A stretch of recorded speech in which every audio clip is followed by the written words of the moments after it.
Bonsoir à tous et bienvenue sur Economia. De quoi rêvent les Algériens et que leur est-il proposé en face par les pouvoirs publics? C'est là l'essentiel de ce dont nous allons débattre avec nos deux invités, rompus depuis longtemps aux questions économiques et sociales. Deux invités que je vous présente.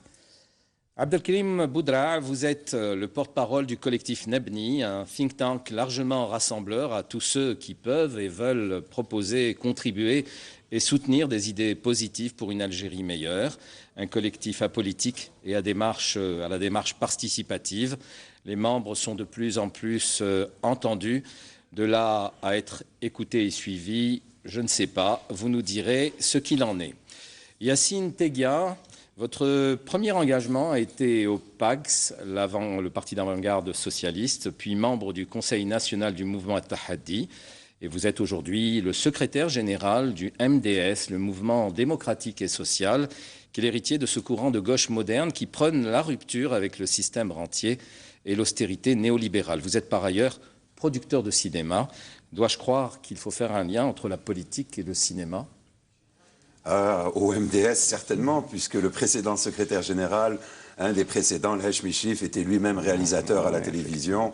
Et dans ce courant, nous avons eu aussi de nombreux autres artistes, que ce soit le regretté Bachir Hadji Ali, dont nous avons commémoré le 25e anniversaire de la disparition, qui était poète, ou Ailoula, le dramaturge, ou encore quelqu'un comme Khedda, le peintre. Voilà, il y a un lien, je pense. Ça, c'est pour le MDS et pour la politique, et les politiques de manière générale. Est-ce qu'il faut faire un lien avec le cinéma ? Alors, vous me tendez la perche pour battre les politiques. Non, je ne crois pas que les politiques soient en représentation permanente, ce qui serait le cas s'ils faisaient du cinéma. Je pense qu'ils défendent avec conviction des idées auxquelles souvent je dois m'opposer, mais ce n'est pas du cinéma. C'est la réalité, c'est un combat d'idées auquel les gens sont attachés. Alors, un combat d'idées, c'est ce qui, peut-être, vous avez en partage, Nebni, avec ce parti politique certainement, et d'autres partis politiques, oui, dans des sphères différentes, mais qui sont complémentaires. Et on ose espérer que pour notre société, un peu, les associations, les universitaires, les acteurs politiques à qui il faut tirer chapeau, parce qu'ils activent dans un environnement peu propice, un peu au péril de beaucoup de choses. Et donc, personnellement, j'ai beaucoup de respect pour les gens qui tentent de faire des choses, notamment dans le domaine politique. Est-ce que vous-même, vous seriez tenté de faire de la politique ? Non, c'est la question qu'on nous pose depuis longtemps. On a appris qu'on finalement on faisait de la politique d'une autre façon. Donc on admet aujourd'hui que du fait que nous proposons des choses sur la gouvernance, sur les politiques publiques, nous sommes dans la politique au sens large, les affaires de la cité, mais la politique au sens partisan, au sens de positionnement par rapport à des courants ou des personnes ou des programmes, c'est sans aucun doute, Nebni n'est pas du tout dans ça. On a fait ce choix de ne pas le faire. Ça ne veut pas dire qu'on a eu à nous expliquer. C'est pas parce que par défiance par rapport à la société politique ou par... non, c'était parce qu'on a choisi ensemble ce qu'on savait faire. Nous sommes quelques dizaines de gens et on a pensé que notre pays avait aussi besoin, à côté de l'action politique, de gens qui proposaient des idées justement pour ces politiques. Oui, mais vous pouvez peut-être nous laisser sur notre faim, ou laisser certains sur leur faim, puisqu'on a peut-être envie maintenant que vous puissiez passer à autre chose. Une force de proposition, une force réelle de l'action. J'aurais aimé, mais c'est pas le cas, donc je vais pas vous mentir ni. Non, on n'est pas dans ça, mais encore une fois, il faut pas être nombriliste. Nous ou les autres, nous ne sommes pas l'Algérie, nous sommes une partie et la solution doit être plurielle. Chacun va contribuer. Le collectif Nebni, depuis le début, a dit peut-être que nous avons une modeste contribution à faire, c'est celle du domaine des idées. Qui peut être en confrontation avec les autres idées, mais qui n'est pas dans des postures partisanes, politiques. Alors, en vous invitant tous les deux aujourd'hui, j'ai voulu le faire pour recueillir vos appréciations sur à la fois l'état des lieux, de la situation économique, sociale, mais également votre avis aussi sur la manière dont était gérée cette situation par les pouvoirs publics. J'aimerais connaître votre avis. Mais avant cela, Nebni vient tout récemment de commander donc une étude pour savoir de quoi en fait rêvaient les Algériens. Alors, de quoi rêvent-ils pour l'essentiel? Nebni a réalisé une enquête qualitative électronique dont nous avons publié le 7 mai les résultats lors d'un débat public. Nous avons réalisé une étude en posant des questions assez simples aux Algériens de quelle Algérie rêvons-nous, rêvez-vous, et on a essayé de traiter ça. Et vous pouvez d'abord consulter la synthèse de l'étude sur le site nebni.org, et vous pouvez également donner votre avis parce qu'on va réouvrir le sondage les jours à venir. Les Algériens, on a été un peu impressionnés par un peu la qualité du rêve qui est au-dessus un peu des débats contingents que nous regardons, mais encore une fois, c'est pas par utopie, mais les Algériens aussi ont envie de se projeter. Alors, pour revenir à vos sujets, sur le plan économique, indiscutablement, ils veulent qu'on sorte de la rente, d'une économie totalement dépendante de la rente. Ils veulent qu'on aille vers le renouvelable. Ils veulent qu'on ait un peu plus de gouvernance dans le domaine économique. Ils veulent que notre économie s'ouvre au monde. Ça, c'est sur le volet économique, mais également sur le volet du vivre ensemble. Ils veulent une Algérie plurielle, une Algérie tolérante, une Algérie où les Algériens puissent s'exprimer. Donc, toutes ces idées sont dans le rapport que vous pouvez télécharger librement, et nous allons lancer les semaines et les mois à venir d'autres débats pendant Ramadan et après pour approfondir les différentes questions. Alors, les idées que vous venez de rappeler sont des idées qui restent classiques, dont qu'on a l'habitude d'évoquer, mais est-ce qu'il y a eu des idées innovantes, inédites?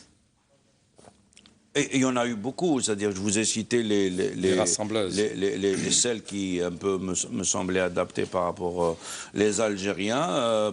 Par exemple, sur tout ce qui est ouverture au monde, on proposait des benchmarks, des comparaisons avec des pays, l'Algérie digitale telle que l'aperçoivent les jeunes.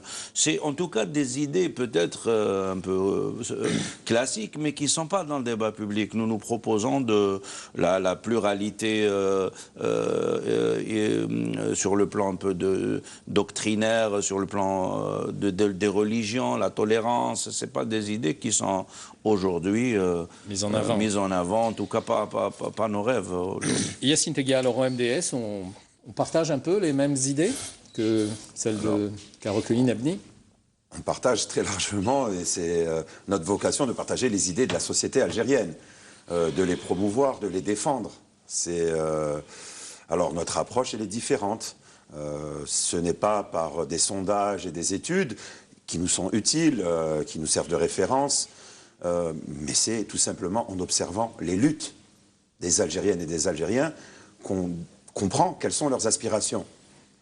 Quand à Insalah, à Toudja ou à Zelout Youssef, les gens manifestent pour défendre leur environnement, on comprend qu'une nouvelle question a émergé dans la société algérienne. Quand des jeunes Algériens coupent des routes en mettant des pneus enflammés pour avoir l'adduction en eau potable ou en gaz ou en électricité, on comprend que les Algériens refusent un certain nombre d'inégalités en matière de développement des territoires, etc., etc. Donc c'est de ce point de vue-là, c'est dans l'action que nous prenons connaissance justement des aspirations, des rêves, des utopies concrètes des Algériens. Et quelles sont les réponses, selon vous, qui sont apportées aujourd'hui? Est-ce que les pouvoirs publics apportent les bonnes réponses à ce type de situation, à cette exigence, à ces demandes, qui sont un peu loin du rêve, puisque on n'est pas tout à fait dans le rêve, là, on est peut-être dans le besoin immédiat pour les faits que vous venez d'évoquer? Oui, alors les réponses, elles sont de deux ordres. Une des premières réponses, malheureusement, c'est souvent la répression.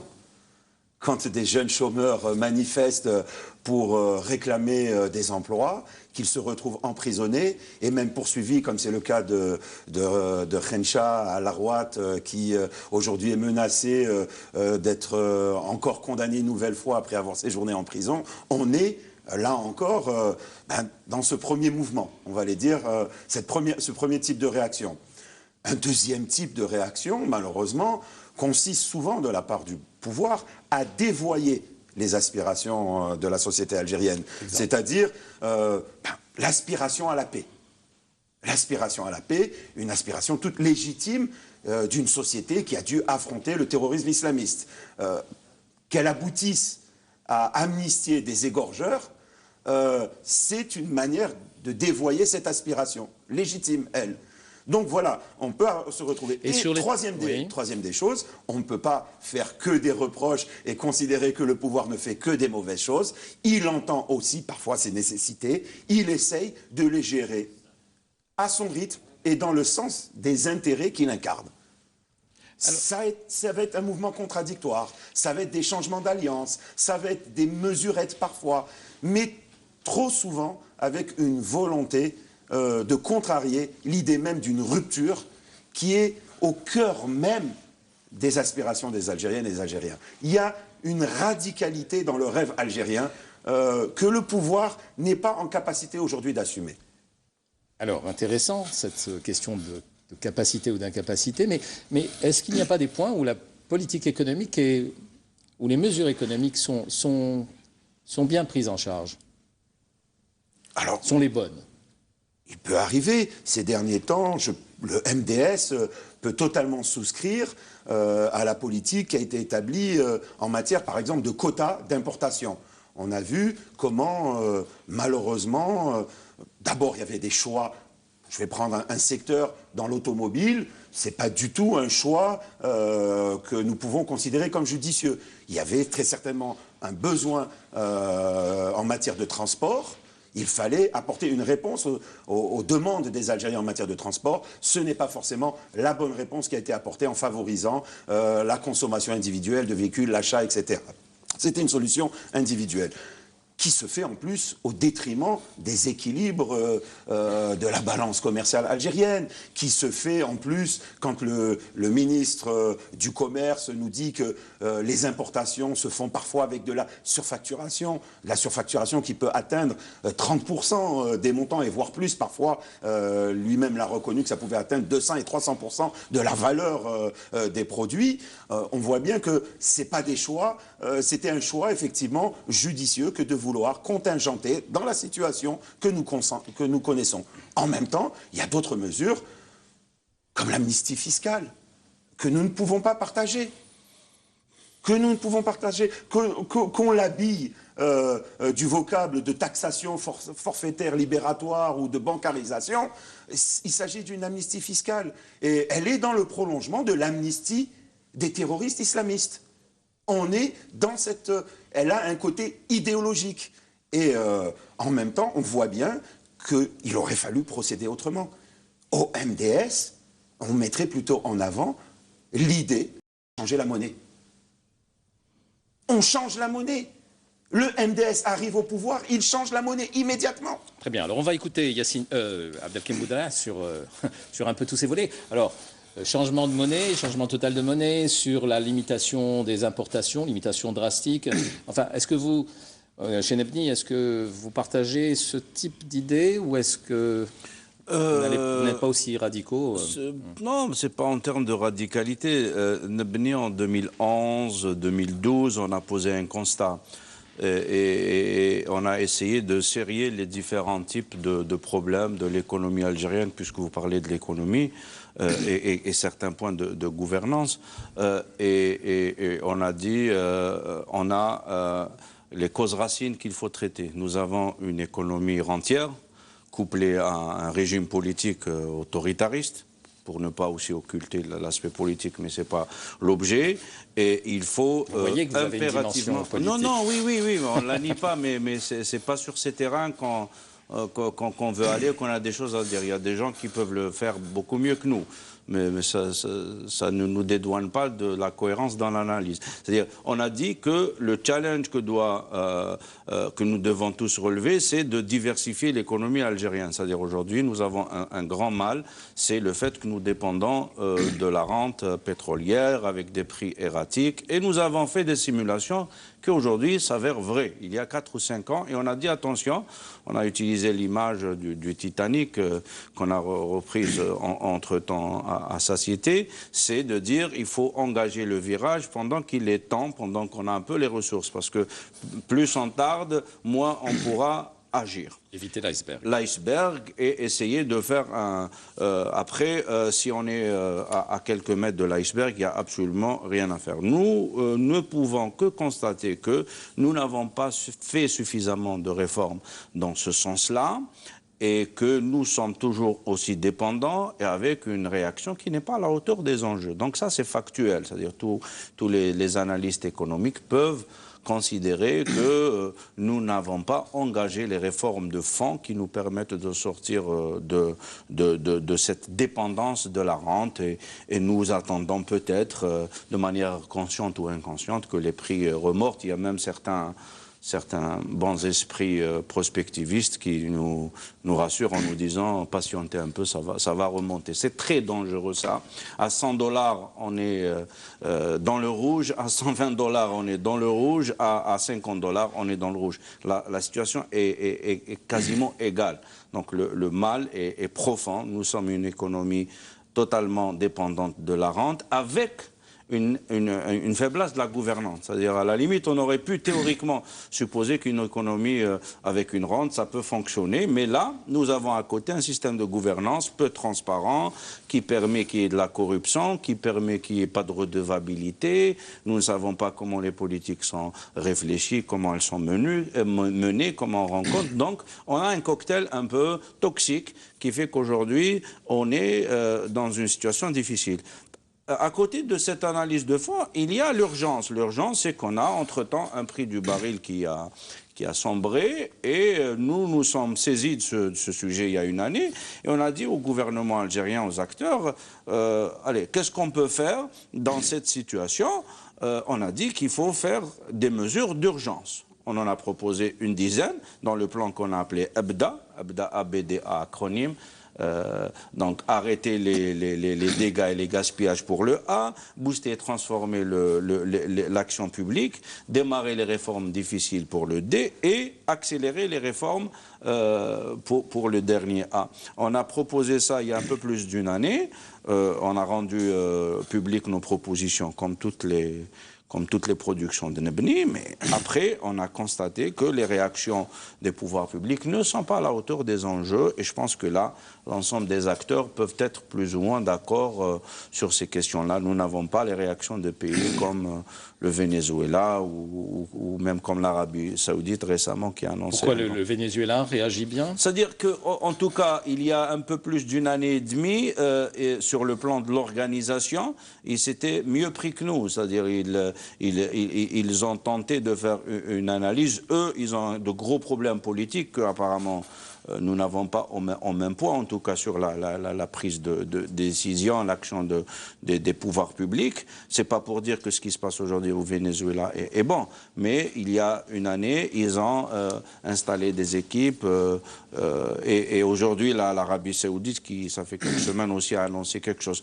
Bref, pour dire que nous avons proposé une feuille de route qui s'appelle ABDA et qu'aujourd'hui, pour conclure sur votre question, nous n'avons pas observé des réactions à la hauteur de ces défis. Ça ne vous étonne pas qu'on ne réagisse pas comme il le faudrait au niveau des...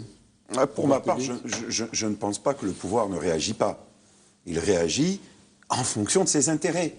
Et y compris parfois l'absence de réaction est une réaction en elle-même. C'est un refus de faire un certain nombre de changements, de procéder à un certain nombre de réformes. C'est un choix.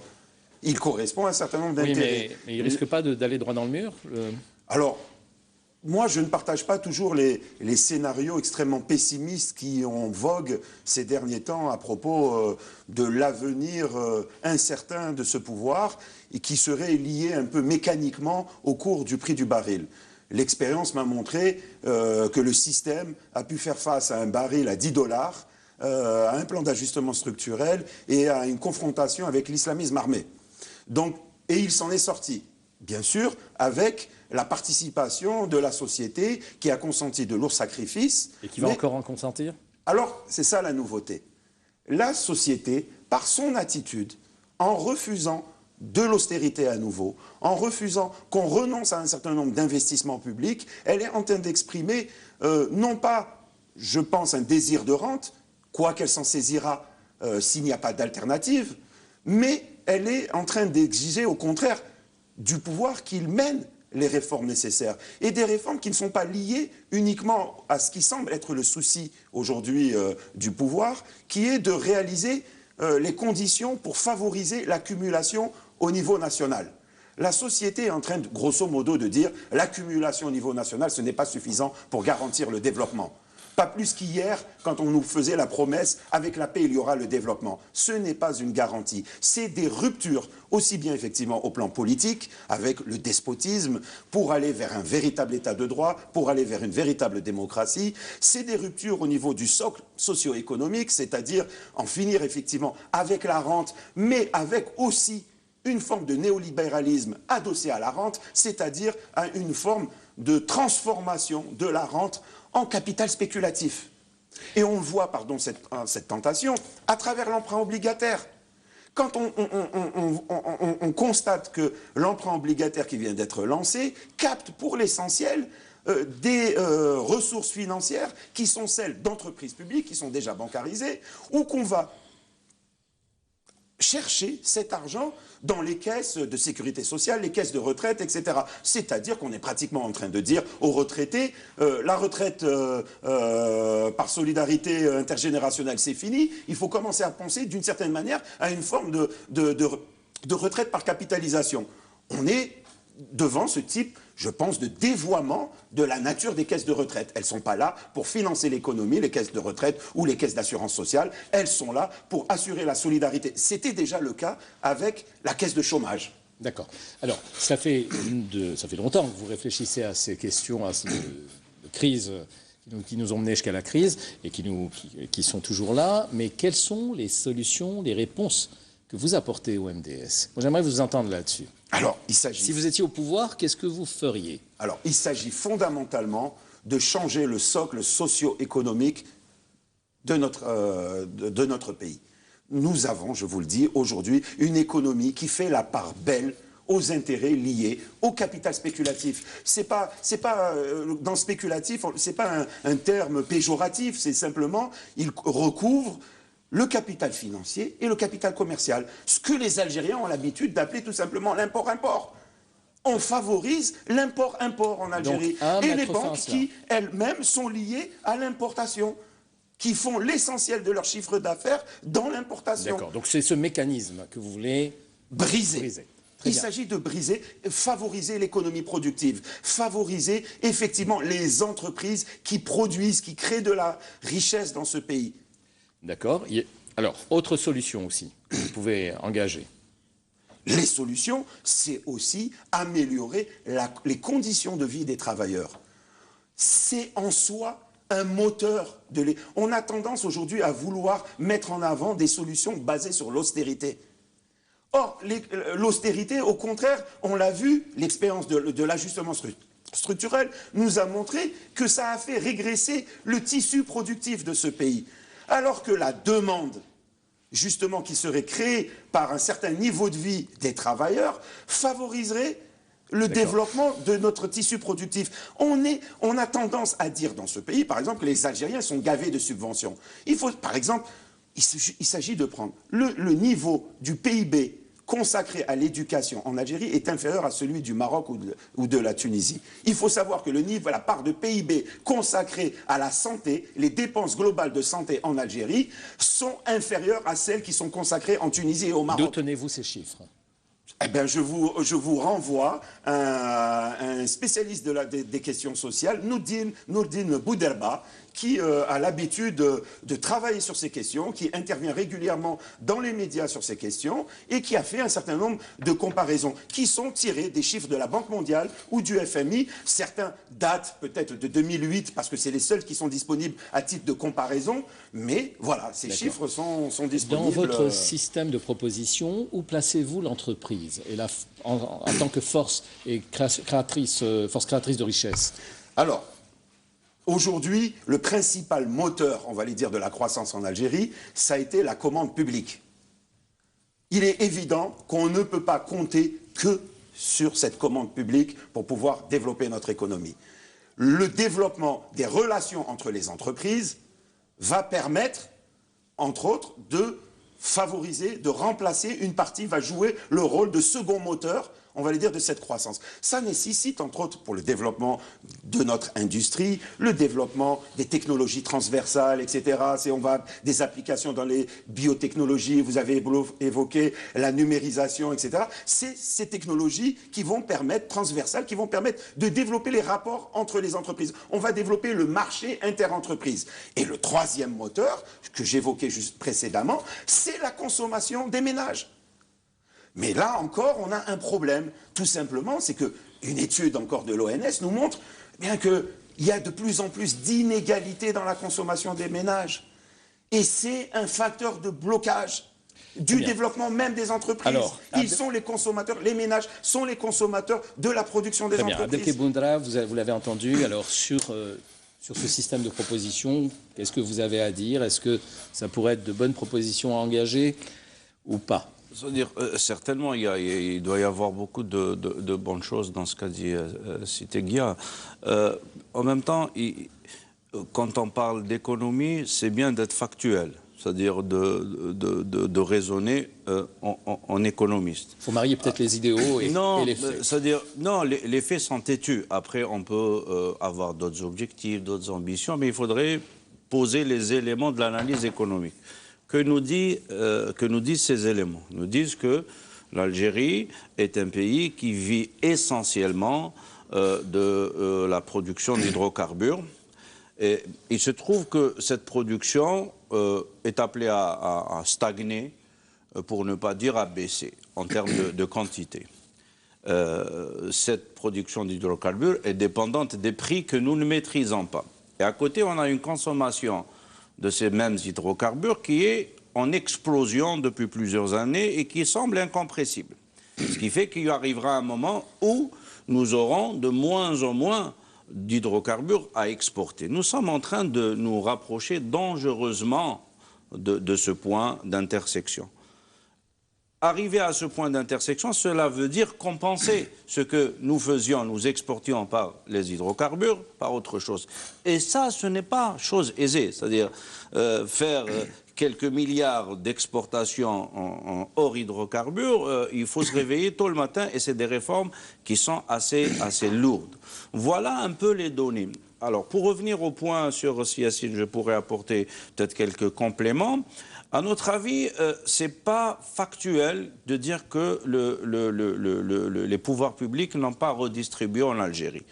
C'est-à-dire, si nous comparons un peu... Je n'ai pas dit qu'ils n'avaient pas redistribué, j'ai dit qu'on a l'habitude de dire que les Algériens sont gavés de subventions. C'est différent. Je n'ai pas dit qu'il n'y a pas une redistribution. Ils défendent, les Algériens se battent pour défendre un système de redistribution. Oui, alors l'indice de développement humain nous dit qu'on est dans le top 10. C'est d'ailleurs l'une des rares comparaisons internationales où on est bon. Ça veut dire que ça peut expliquer aussi la pérennité de ce système politique, c'est qu'il a intéressé les différentes couches sociales à mal ou de manière inégale, mais il l'a fait. C'est-à-dire, on observe ça dans les dépenses de santé, on observe ça dans l'éducation, on observe ça dans la subvention des produits de première nécessité, dans des tas de choses. Donc, c'est pas très correct de dire qu'il n'y a pas eu de redistribution. Encore une fois, je dis qu'il y a de la redistribution. J'ai pas dit ça. Et il y a même de la redistribution vers d'autres milieux. Le patronat est un bénéficiaire de la redistribution. Ah oui, je suis parfaitement d'accord. Quand 50 milliards de dinars d'allocations familiales sont pris en charge par l'État, alors que depuis 2005, l'ensemble des organisations patronales se sont engagées. Vous avez raison, mais il n'y a pas des bons et de mauvais élèves, c'est-à-dire les redistributions indues sont mauvaises, que celui qui les prenne s'appelle patron, ou que celui qui les prenne s'appelle un citoyen oisif. C'est là peut-être où les limites de l'action politique, c'est des choix, c'est pas des limites, c'est ce que je voulais dire, pour rester factuel. C'est que aujourd'hui, nous avons un problème d'incapacité à soutenir ce modèle. C'est pas à la limite, on peut considérer que c'est bon de donner des subventions, mais on ne pourra plus le faire. C'est-à-dire, au-delà du fait qu'on est d'accord ou pas d'accord, c'est qu'aujourd'hui, nous avons des indicateurs de dangerosité sur l'insoutenabilité de ce modèle. Et pouvoir changer, c'est ça un peu ce qu'on exportait 200 produits hors hydrocarbures il y a quelques années quand on avait fait les rapports Nebni. Il faut passer à 1000 ou 1200 ou 1400 si on se compare au concurrent le plus proche. C'est énorme. Si pendant 50 ans, on n'a pu placer que 200 produits, 186 si ma mémoire est bonne, il faut en placer 1000 ou 1500. Ce n'est pas du jour au lendemain qu'on peut placer. Donc c'est ça l'équation, c'est qu'il faudrait que les Algériens comprennent, tous comme nous sommes, que au-delà, encore une fois, de ce dont quoi nous rêvons, et nous rêvons tous d'une Algérie plus juste, plus équitable, plus sociale, et chacun peut-être avec des nuances, mais il faudrait qu'on raisonne comment on pourrait soutenir ça. Aujourd'hui, nous avons un modèle économique en panne, dangereusement en panne. Vous avez raison de pointer du doigt un certain nombre d'anomalies, je suis d'accord avec vous. Maintenant, ne nous trompons pas d'analyse, je ne fais pas allusion à ce que vous dites, c'est-à-dire des fois nous voyons circuler des analyses qui au lieu de pointer la montagne, pointent le doigt. La colline. Exactement.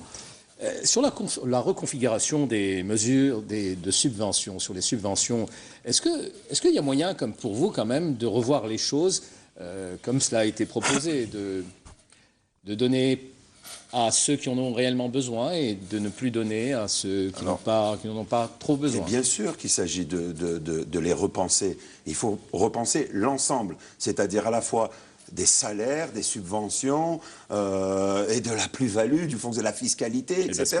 Donc tous ces aspects-là, il faut... Mais faisons-le de manière intelligente, de manière, par exemple, à ne pas toucher le niveau de vie des Algériens. Je vais prendre un exemple pour illustrer. Oui, il y a des subventions budgétivores en matière d'énergie. Alors, je vais parler de la consommation des ménages, pour commencer. On vient de lancer depuis 15 ans des plans pour la construction de 2 millions ou 3 millions de logements. Est-ce qu'il n'était pas possible de mettre ces logements à des normes thermiques ? Plutôt que de distribuer l'argent sous forme de subventions sur l'énergie, on aurait mis une fois pour toutes l'argent dans des normes thermiques et on aurait économisé une facture d'énergie. On subventionne l'énergie dans le sud algérien. Ne doit-on pas plutôt subventionner la mise en place du photovoltaïque, du solaire dans tout le sud algérien? Et on résout une fois pour toutes. Voilà des solutions intelligentes qui n'atteignent pas le niveau de vie des Algériennes et des Algériens et en même temps qui prennent en charge à la fois des aspects écologiques et économiques. Donc c'est le développement durable, c'est précisément ce sur quoi nous voulons engager l'Algérie. Abdelkrim Boudelha, par quoi il faut commencer tout de suite selon vous pour tenter de freiner ce système déclinant? Je vous renvoie au rapport Abda qu'on a publié il y a plus d'une année et il faut arrêter les gaspillages. C'est-à-dire, d'abord, le gouvernement doit réfléchir sérieusement à rationaliser les dépenses publiques, ne pas continuer sur les projets qui sont douteux ou inefficaces. Et c'est le premier signal qui doit être fait. Si Teguia parlait de revoir les subventions, c'est une bonne direction, encore que là, c'est une réforme difficile. Parce que ce qu'on a dit en tant que Nebni, c'est que on a beaucoup de visions, beaucoup de rêves, nous les traiterons au niveau d'Algérie, Algérie rêvée. Mais si on revient aux politiques publiques aujourd'hui, il faudrait prendre acte que peut-être que nous n'avons pas de grandes capacités. C'est-à-dire concevoir des plans d'urbanisme, de réfléchir de manière intelligente sur l'habitat de ce type est au-dessus de nos moyens actuels. Il ne faudrait pas fantasmer et penser que nous pouvons le faire. On ne l'a pas fait et on ne le fera probablement pas de sitôt. Donc, il faudrait peut-être réfléchir à côté de l'arrêt des gaspillages à entamer des réformes difficiles et celles dont vous avez fait allusion, c'est-à-dire les transferts ciblés, c'est-à-dire réfléchir à comment là mettre plus de justice sociale, parce qu'aujourd'hui, il faut acter que ces subventions profitent à des gens qui n'en ont pas besoin et que c'est antisocial. Je préfère garder le même montant à la limite et le donner qu'aux catégories les plus nécessiteuses. Mais ça, ce n'est pas des réformes qu'on fait du jour au lendemain. C'est des réformes sur lesquelles il faut des pilotes, sur des wilayas, il faut travailler sérieusement pendant 2-3 ans pour faire un retour d'expérience et généraliser après. Donc, le temps joue contre nous et encore une fois, il faut aussi s'organiser. Ce qu'on avait proposé au niveau de Abda, c'était de créer ce qu'on avait appelé une delivery unit au niveau de la chefferie du gouvernement pour qu'il y ait un pilotage cohérent de ce plan d'urgence. Là, des ministères qui chacun tire de son côté, ça ne met pas de l'ordre dans tout cela. Dans tout cela. Voilà, donc on vient d'écouter Abdelkrim Boudra. Pendant que vous sembliez tousser, est-ce que ça vous donne de l'allergie, les mesures de Nabni, ou est-ce qu'elles sont, elles sont relativement Je peux partager correctes. le souci exprimé par Nabni concernant les subventions et la nécessité de mesurer l'impact du retrait de ces subventions. On a déjà une expérience, pardon, depuis un certain nombre d'années, les subventions ne cessent de baisser. Il faudrait identifier l'impact sur les différentes catégories de la société pour pouvoir prendre des mesures différenciées en fonction des différents besoins et des conséquences qu'auront le retrait de ces subventions. Mais il me semble que la meilleure manière de faire, au final, c'est d'améliorer les salaires, que ce soit par le travail que les gens puissent subvenir à leurs besoins. C'est la meilleure, c'est la solution la plus digne. Les Algériennes et les Algériens y aspirent. Les Algériennes et les Algériens qui vont dans l'immigration savent qu'ils vont vivre de leur travail.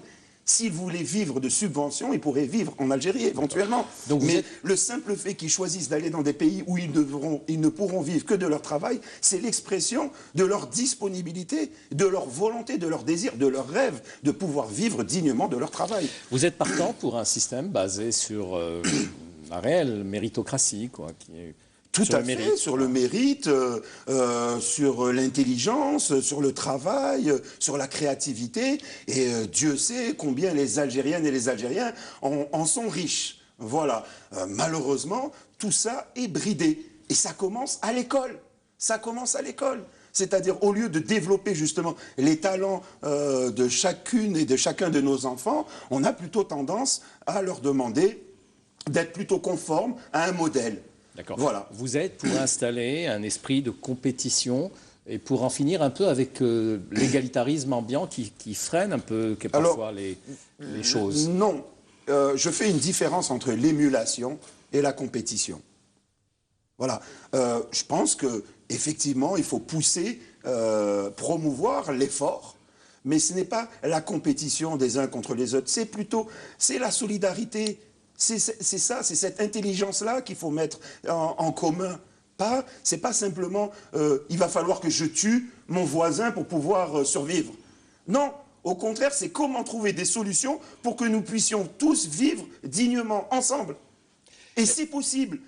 Si les Algériens n'y croyaient pas, ils auraient renoncer à se battre pour arracher un certain nombre de droits comme ils le font chaque jour. Est-ce que le niveau général de la population est prêt à cela, comme le niveau général de nos pouvoirs publics? Je pense que c'est ce qui se passe ailleurs et dans les pays vers lesquels se dirigent les Algériennes et les Algériens quand ils immigrent. Oui, mais ça demande du temps pour arriver à cela. Ah, bien sûr. Et on a pris beaucoup de retard. pour mon courant politique, hein, le MDS, héritier depuis longtemps du Pax et de Tahdi, ça fait des années, ça fait des décennies que nous alertons sur la nécessité de rompre avec la rente. Justement, votre parti politique, vous l'appelez mouvement, qu'est-ce qu'il représente aujourd'hui en termes de suivi, de militants, d'adhérents Alors, de ce point de vue-là, nous sortons d'une longue crise suite à la disparition de l'Hajj Sharif. Mais vous savez bien qu'en Algérie, la possibilité d'évaluer la réelle implantation d'une organisation politique, elle peut difficilement se faire sur la base électorale. Oui. Et ensuite, l'accès aux médias, je suis content d'être invité aujourd'hui, mais pour ma part, c'est la première fois que je viens sur un plateau de télévision, et je vais reprendre l'Hajj Sharif. Dans toute sa carrière politique, il aura passé 2 fois à la télévision. Pourquoi c'est-à-dire sur des décennies. Je parle de décennies. Et donc, même ces films, j'avais évoqué tout à l'heure le fait qu'il était réalisateur, ont été censurés. C'est pour vous dire que, voilà. Et que quand vous allez faire du travail de militant dans la rue, c'est-à-dire coller des affiches ou distribuer des tracts pour rencontrer la société, vous vous retrouvez immanquablement au commissariat. Donc c'est évident que c'est difficile de faire une évaluation légitime et juste de ce que peut représenter la base aujourd'hui militante de n'importe quel parti en Algérie. En tout cas, pour votre personne... Le clientélisme est roi encore. Pour votre personne sur notre plateau, vous me paraissez tout à fait sympathique et je pense que nos téléspectateurs vous apprécieront. J'espère bien. Alors, donc, on a dit qu'il fallait avancer et faire avancer les rêves. Est-ce que tout le monde est prêt à faire cela aujourd'hui? D'abord, au niveau de notre exécutif, de notre administration, qui est quand même solide sur ses positions bureaucrates, et puis la population aussi, qui gagnerait aussi à participer aussi à ce jeu. Je pense que... à ce jeu qui est un véritable enjeu. Oui, je suis d'accord avec vous, mais en même temps, je ne peux pas me résoudre, en tout cas au niveau du collectif Nebni, que les citoyens algériens ne seraient pas à l'écoute d'une véritable volonté de réformer profondément ce qui ne va pas. Je ne pense pas que... Est-ce que tout le monde va dans la même direction ? Tout le monde s'adapte par rapport au jeu d'acteurs en position et à ce qui est proposé. Si vous me proposez le pire en tant que citoyen, à titre individuel, non organisé collectivement, je vais essayer de m'adapter. Mais si demain vous me proposez le mieux, je pense qu'aussi je vais adapter le peuple algérien, les citoyens algériens, pour utiliser un terme qui nous convient un peu mieux, je pense, seraient, comme tous les peuples et les citoyens du monde, à l'écoute de solutions sérieuses qui viendraient de la part de leurs gouvernants et de la société politique. Donc pour la société, je n'ai aucun doute au niveau du sondage d'Algérie rêvée. On a eu des belles réactions, des projets d'Algérie profonde, de jeunes. Non, parce que quand on voit certains comportements civiques tous les jours, on se pose des questions aussi sur la volonté... C'est pas pour dire que l'Algérien, il est parfait, il est beau, il est gentil.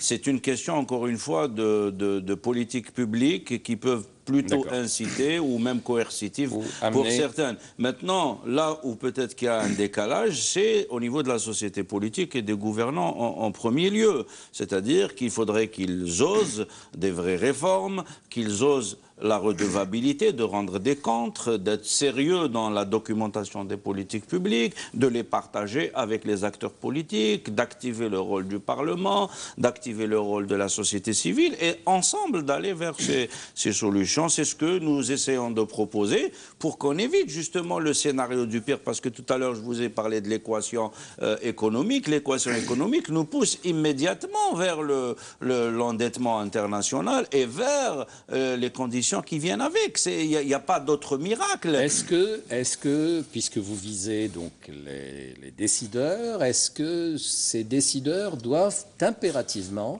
se remettre en cause ?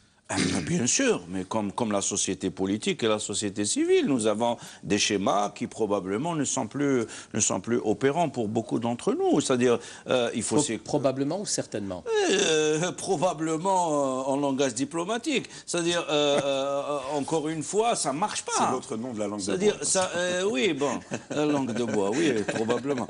On est sur un plateau de télé chez Reda. Et ça ne marche pas. C'est-à-dire, si ça marchait, nous avons des indicateurs économiques qui sont au rouge, qui sont mauvais, ça ne progresse pas à tous les niveaux.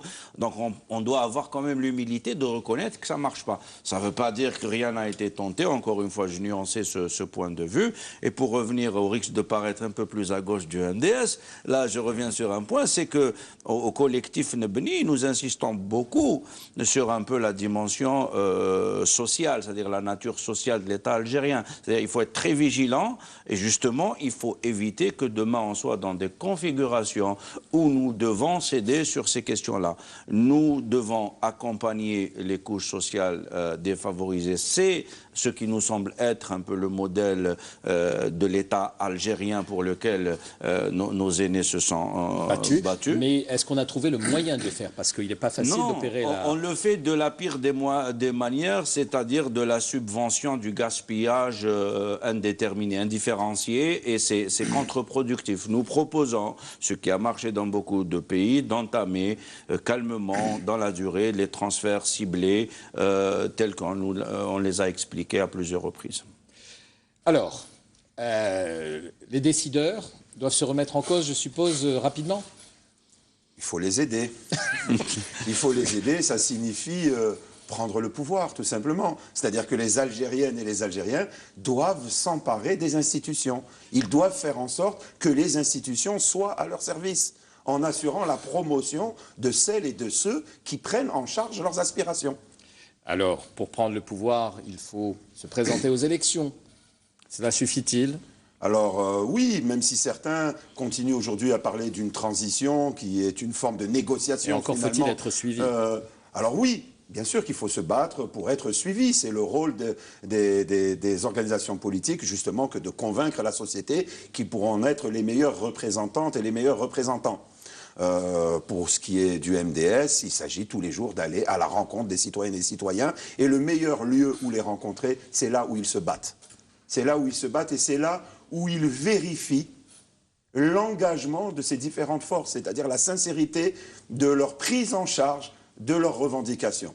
Vous disiez que vous étiez peu ou très peu invité sur les plateaux de télé ou de radio.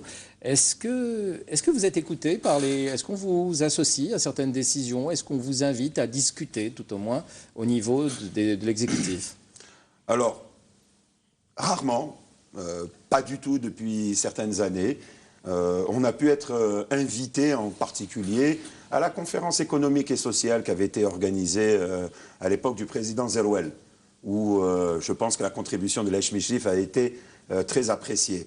Elle faisait d'ailleurs le lien entre les exigences de changement économique et social et les exigences de changement au plan politique et idéologique. Certaines des propositions peuvent paraître radicales et peut-être qu'elles expliquent que nous ne soyons pas invités, comme par exemple ça a été le cas de nombreuses organisations politiques et personnalités à l'occasion de la réforme de la Constitution. Nous n'avons pas été invités. Peut-être que notre volonté de demander l'abrogation de l'article 2 de la Constitution, de faire un certain nombre qui proclame que l'islam est religion d'État. L'islam est la religion de la société algérienne, pas de l'État. L'État n'a pas à s'emparer de la religion. Et on voit bien quel usage il peut en faire en ce moment quand on voit la tournée d'un ancien ministre dans des lieux de culte. Il faut séparer le politique du religieux. Donc voilà. Par contre, pendant ce temps-là, on a invité un égorgeur. Oui, mais cela dit, assumer ces rencontres sur la Constitution. Cela dit, sur cet article 2 de la Constitution, visiblement, il y a assentiment de la population, un assentiment large. En faveur du changement. Une enquête, puisqu'on évoque, l'étude qui a été faite par Nebni, on peut évoquer une autre étude qui a été faite sur cette question, qui disent que 40% des Algériens sont favorables à la séparation du politique et du religieux. C'est qui a fait cette étude? Alors, ça a été publié dans un journal, El Watan. Le Créa. Voilà, alors voilà. Donc, on est devant des réalités qui évoluent. On a une société qui évolue beaucoup plus rapidement que la classe politique. Et ça, c'est positif.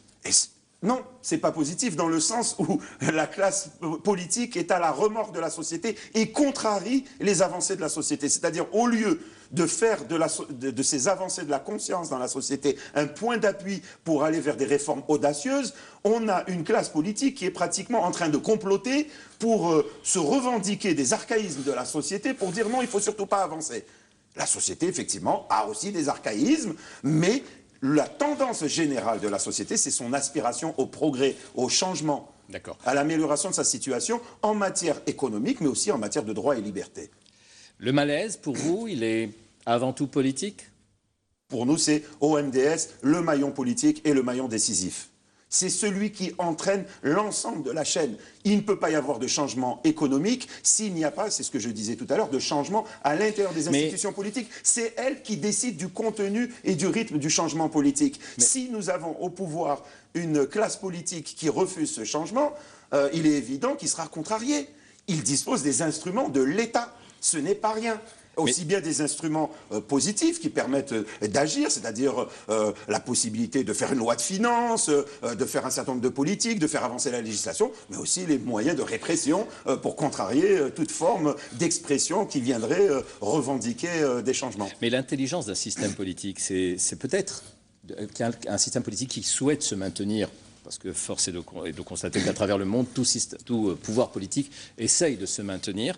Mais l'intelligence n'est-elle pas d'essayer, à travers les bonnes décisions qui plairont à la population et qui feront avancer les choses, de trouver le moyen de composer à la fois la bonne position pour le peuple et pour l'économie, et en même temps pour essayer de se maintenir et de montrer que les bonnes décisions ont été prises pour que le système reste en place, sauf s'il en est incapable. Je pense que l'intelligence, c'est d'utiliser tous les moyens qui sont disponibles. Malheureusement, on peut être tenté d'utiliser aussi les moyens de la répression pour se maintenir. Quand je dis répression, ce n'est pas forcément une répression qui peut se faire de manière violente. Quand on contrarie, par exemple, pour le MDS, la tenue de son congrès pendant de longs mois, c'est une manière de se maintenir. C'est un moyen de répression. Dans votre position, vous êtes seul ou d'autres partis politiques ne sont pas sur la même ligne économique, en tout cas de politique économique, que vous, avec qui vous pourriez faire alliance? Alors, pour être plus représentatif, parce qu'on peut vous reprocher de ne pas être représentatif. Alors, on peut le reprocher, le reproche pourra vite être retourné. Je n'ai pas de souci là-dessus et je pense que l'ensemble de la société algérienne ne se fait guère d'illusions sur les qualités de représentation de notre classe politique. Donc, ce n'est pas de ça dont il s'agit. Il s'agit en réalité des arguments, des projets. Il s'agit de discuter de ça. Et quand on n'arrive pas à s'entendre, il y a un moyen qui s'appelle la démocratie. On départage les gens par le suffrage universel. Et ensuite, quitte à devoir faire des alliances si aucune majorité ne se dégage dans les institutions. Mais on est devant ça. Le débat, il y a un moment pour le débat, mais si le débat n'aboutit pas à un consensus, et ce n'est pas sa vocation définitive au débat d'aboutir obligatoirement sur un consensus, il peut y avoir des choix tranchés, clivants, qui peuvent être faits par la société. Donc, les changements économiques doivent aussi passer par l'écoute et par la démocratie. Je voudrais vous donner juste un court dernier mot et vous parlez des rêves des Algériens, par exemple. Alors, les rêves des Algériens, nous commençons un long projet. Donc, j'invite ceux qui sont intéressés à nous rejoindre pendant des Saharat de Ramadan et sur le site nebni.org et la page Facebook Nebni 2012. Ce qu'il faut aussi faire évoluer, c'est les modes de pensée de ces acteurs. C'est-à-dire, si on pose votre question au gouvernement, il pense qu'il est en train de faire les meilleures choses. Et je pense que beaucoup de ces ministres sont sincères dans ce qu'ils font. Mais les modes de pensée qui irriguent les gouvernants, la société politique, la société civile et les citoyens ne sont peut-être pas les bons.